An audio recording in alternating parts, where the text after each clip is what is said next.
Only been in love once, gotta hit the drugs one time.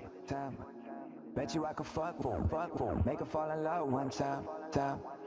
We don't give a fuck. See me say what's up one time. Got the spot going up. Go on light up one time. Only been in love one time, gotta hit the drugs one time. Bet you I could fuck one time, make her fall in love one time.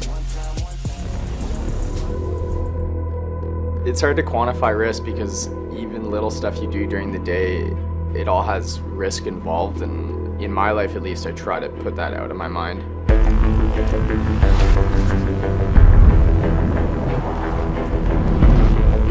Played soccer and baseball and all those sports as a kid and just never really had the appetite.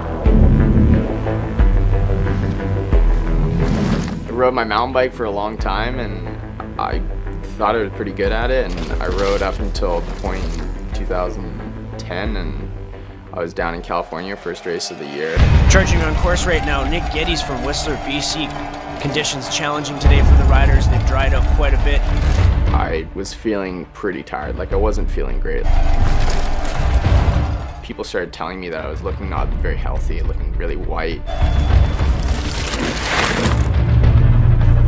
My front tire just slid out, hit the ground, and that's all I remember.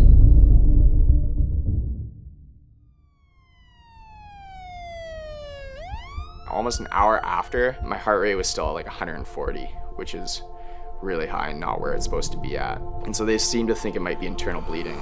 So I was taken by ambulance to the hospital.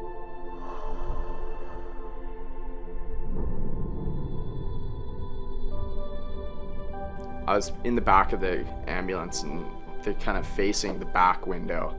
And I don't think I've ever watched a real sunset from start to finish before. And I sat there for, I think it was like an hour and a half drive. And I sat there for an hour and a half silent, just staring down the sunset. And I was just like, I think like this could be my last sunset.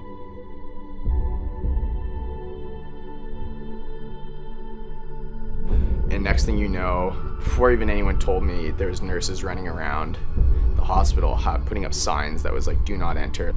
And then the doctor asked to see my dad, who was with me at the time. Comes back in the room and my dad was just in tears. I remember pretty vividly the words, "You have leukemia." It felt like the weight of the world was just sitting on my chest and I just couldn't breathe, and I burst into tears immediately.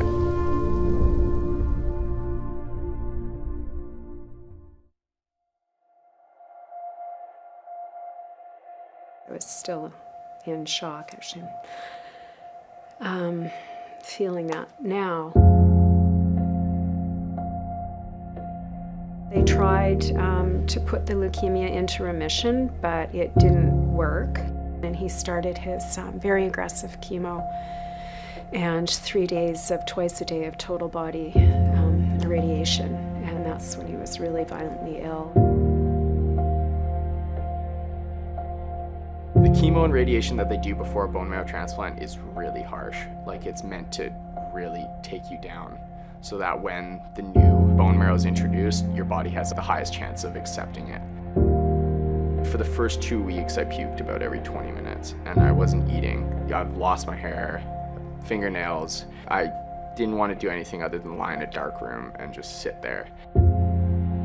That was the toughest time to see him, because he was so weak, so fragile, and there was nothing you could do for him. Nothing. You couldn't help him. You couldn't. You could just be there, hold his hand. Like, how can I be a 17, 18-year-old kid and die from cancer? Like, it's just not supposed to happen that way. It was just heartbreaking as a mom, because as a parent, again, you just want to make it all better and you couldn't. You're completely and utterly helpless.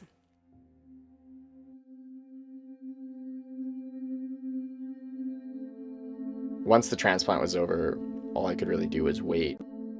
Just waited for my neutrophils and blood counts to become normal again.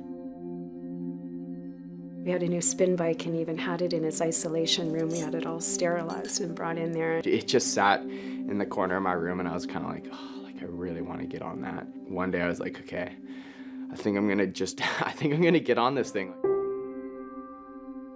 He had about I don't know, 10, 15 bags all with tubes going into the thing that's embedded in his chest, and there he is, bald and puffy and on the spin bike. That was, I think, the beginning of the light for Nick maybe at the end of the tunnel, is that, yeah, I can do this. Once my neutrophil count, which is basically your immune system, got above a certain level, they sent me back up to Whistler. And I think that was honestly the key to my recovery. 3 months after, I hopped on my bike, and that was the kind of moment that I sat down and was like, I think I've done this. Like, I think it's over with.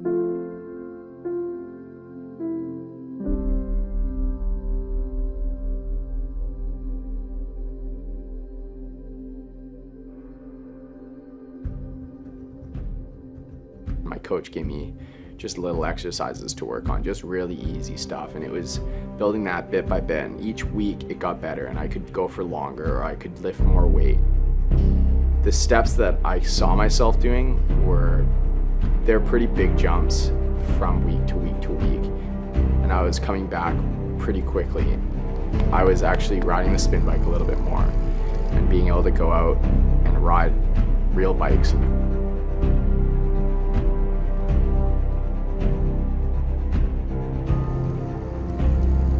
Once I was on that bike, there was nothing stopping me. It was just like full speed ahead. I'm going at this 100%.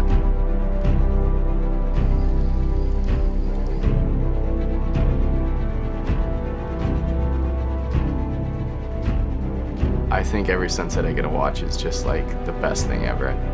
To be riding bikes and have that in my life, and being able to have the sunsets in my life when I can have those at the same time, it's the best. I think every time I see a sunset, I get a little bit of a reminder what happened, and that there will be a lot more sunsets.